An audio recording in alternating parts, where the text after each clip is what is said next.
Hi, welcome back to my channel. Thank you so much for joining me, and I'm so glad that 2020 is behind us and we can move forward, kind of.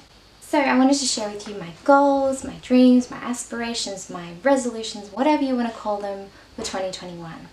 Now, if you're like me and you've been watching all these other YouTubers' videos about their dreams and goals or their resolutions and you're feeling quite overwhelmed, yeah, I was there too.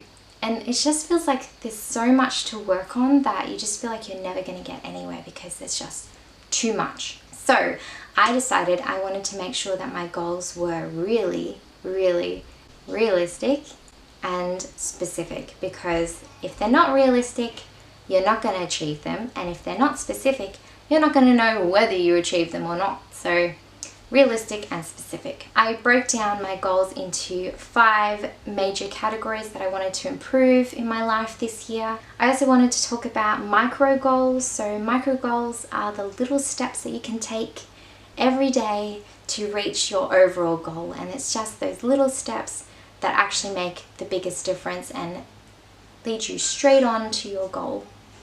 For example, a micro goal might be, I have a category of home and I want to have a more organized home. You can't just say, I want to have a more organized home, because how do you know if you've reached that?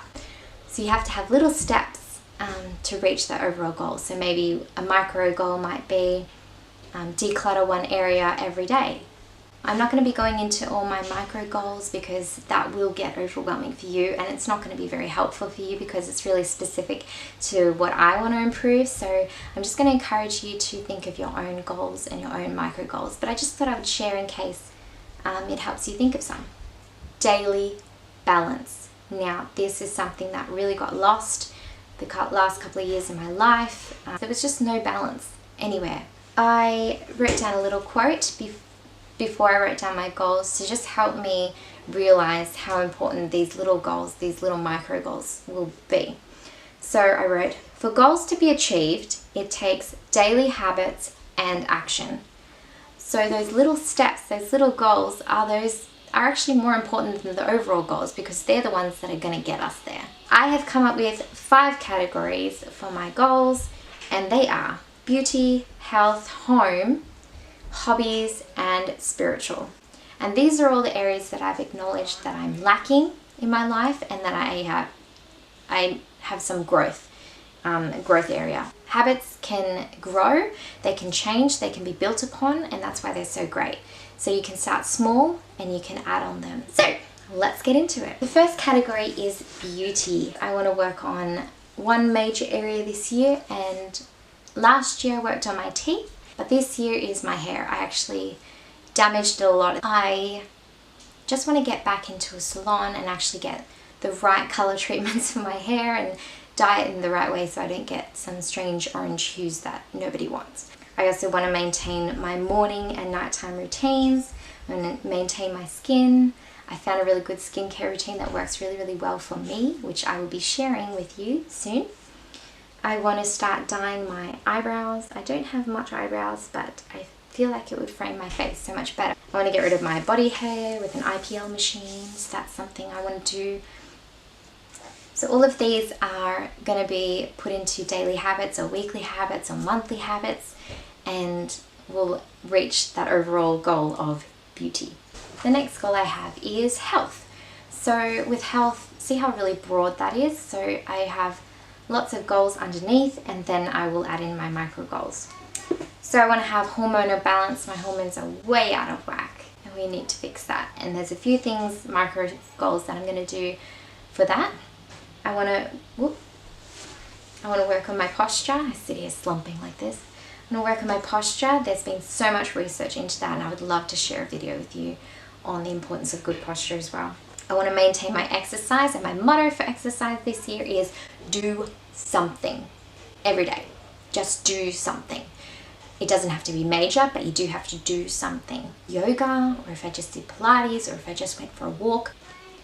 I want to continue drinking lots and lots of water. It's really helped my skin, really helped my overall health. I want to continue with my healthy eating. So again, these are just things I'm going to be maintaining. Stress less. Huge impact on my health with stress. I heard a quote recently that said, stress is the result of your reaction.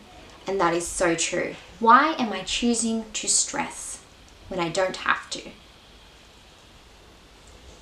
My next category is home. So I've discussed this a little bit when I was explaining the micro goals before about home. I want to have an organized home, and I've actually written a list of every single area in my home that I can declutter, and I'm just going to go through that list when I have time, each little section throughout the whole year, so it's not going to become overwhelming. And when I actually declutter that area, I want to organize it and set it up in a way that it can be maintained, so I'm not doing all this ridiculous cleaning and organizing all the time. When everything has a home, you don't need to spend all this ridiculous time just organizing it. So I really want to set up each area in my home in a way that is functional and organized, and it's going to stay that way. I want to be more of a homemaker. I worked way too much last year, and I just want to be doing more baking, meal planning. I love her singing. She's so beautiful. Just being at home and being a mother and a wife at home.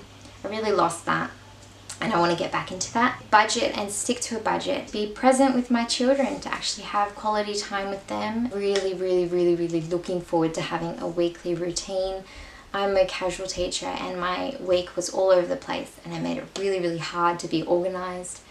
And I just want to have 2 days that I will work just for my own stress levels and my own mental health and all that. Just have a weekly routine, and then things will get done.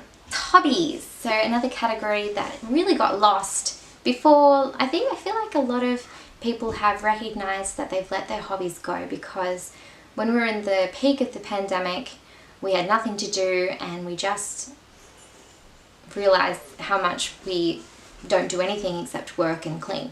The things that you love and things that make you happy, and it's really good for your mental health. So some of the hobbies that I let go that I need to get back into, that I started to get back into last year, was reading a book. So that's really broad. I want to read 1 chapter a day. More involved in YouTube and make better quality videos and actually learn how to use my camera properly, and just be more organized with that as well. To write a song a week. So one thing that I used to do a lot in high school was write music and write songs, and I've really lost that, and it's like I lost a part of myself, and I didn't do that anymore, and now I'm doing it again. It just feels so happy. And the last one for hobbies is make time for friends. So actually have time where I go out with them and enjoy time with friends. Last category is spiritual.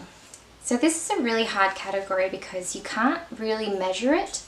And if you make spiritual all these steps of all these things that you have to do, it can become quite dry and quite boring and really, really religious instead of a relationship with God. Help me to stop and pause and praise God and thank Him for all the wonderful things He's done for me, and not let it become such a routine that it just becomes dry. One of the things that really helped me last year was listening to a sermon a day through VXV Church. They go through it verse by verse, and he's really good at making you stop and pay attention to things that you may have just skipped over.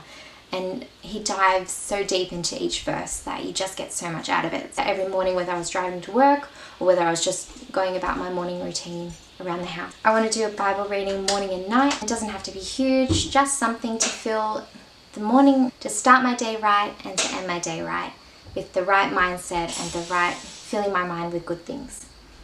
I want to write down my prayers in a prayer journal. Something happens when I write things down. It helps me to stop and think, helps me to process, and it really helps me to actually think and worship and praise and take my time to thank God. So writing it down helps me to just slow down and do that. And again, I want to write songs to God, praise, worship, thankfulness for everything that He's done for me, everything that He's pulled me through.